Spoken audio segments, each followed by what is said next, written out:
So yan, good morning mga tol, welcome back to my channel. For today's video, so mag-unboxing tayo ng mga nabili ko para sa solar panels ko.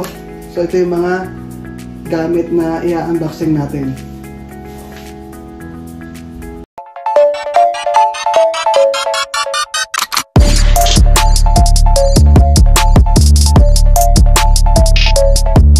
So yun, sa mga nagpaplano ng mag-set up ng DIY na off-grid solar setup, so ito yung number 1 na dapat mong bilhin. So kung tawagin nila dito ay SCC Solar Charge Controller.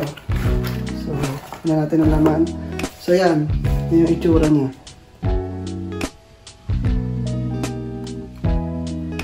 Then number 2, siguro ito man ang battery. So medyo mabigat siya.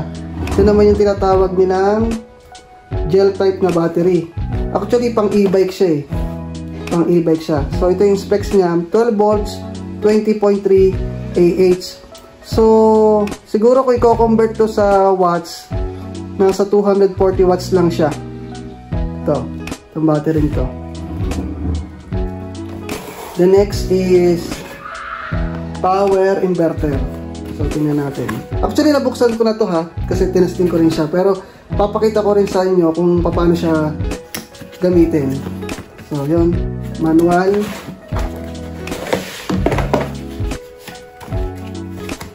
Then, so, yan. Power inverter, 12 volts to AC 220. So, 4,000 watts. Siguro, hindi ko rin sure kung talagang 4,000 watts to, tsaka kung pure sine wave din to, pero sabi dun sa manual niya, sabi nila kung online is pure sine wave din daw to. So yun, ito yung number 3 na kailangan. And number 4 is solar panels. Yan, sabi nyo, bago pa yan. Yan. Sabi daw dito is mga 100 watts daw to. Sorry. Buksan natin para makita nyo. Actually, nga ako pa lang din siya bubuksan eh. Yan, ano ba to? Yan!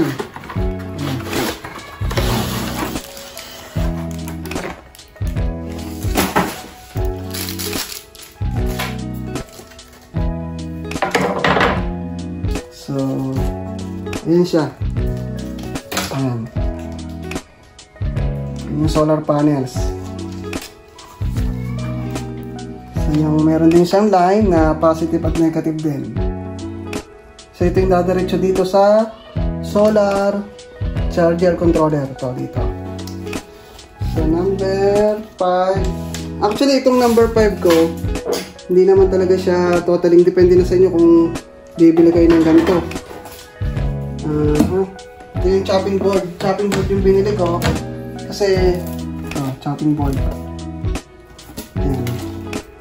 Kasi dito ko siya ikakabit. For example, ganyan. Yan. Diyan ko siya ipipix. Siguro, papakita ko rin sa next video kung paano ko siya nilagay dito at paano rin siya gumagana na mayroon na siyang solar panels.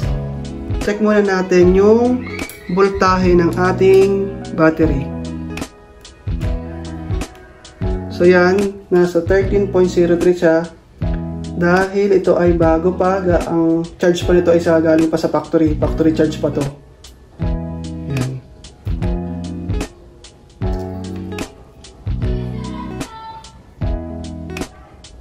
So, kinunik ko na yung power inverter sa battery. So, yan ang positive, negative and positive. So, naglagay na rin ako ng digital voltmeter na AC para malaman natin kung talagang ang ilalabas ng power inverter nito from 12 volts to 220. So, yan. Kompleto na naman yung setup. Then, si-switch on na natin.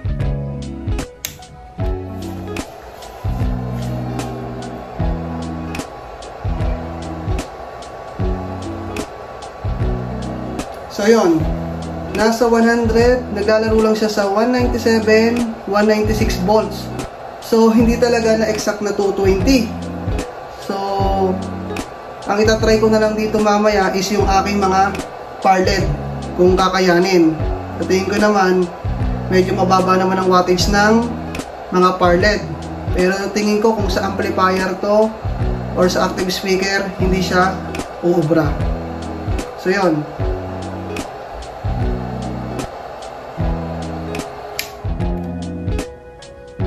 So yun, ang ginamit nating pang-load dun sa power inverter natin is tong LP001 ko na power LED.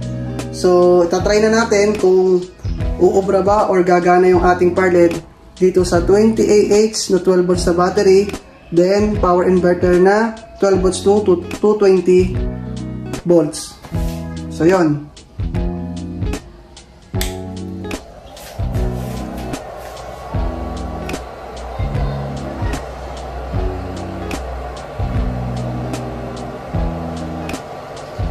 So, yun na. Gumana naman siya. So, kaya niyang supplyan si LP001 ko. Pero, hindi ko sure kung hanggang anong oras or ilang oras ang kaya nitong 20Ah para dito sa power LED na to. So, by the way, thank you nga pala sa mga new subscriber ko at sa mga magsasubscribe pa pala. So, thank you very much sa inyo, lalo sa mga viewers ko. So, sa mga nagbabalak ng ganito, ilalagay ko yung link kung saan ko nabili itong ating power inverter, tsaka doon sa mga iba ko pang pinakitang mga parts or materials na dapat gamitin. Then, siguro sa susunod kong video na i-upload, ilalagay ko siya kung paano naging setup ko dito sa chopping board na to. So, yun lang. Thank you sa inyo, lalo-lalo sa mga viewers, and God bless to all.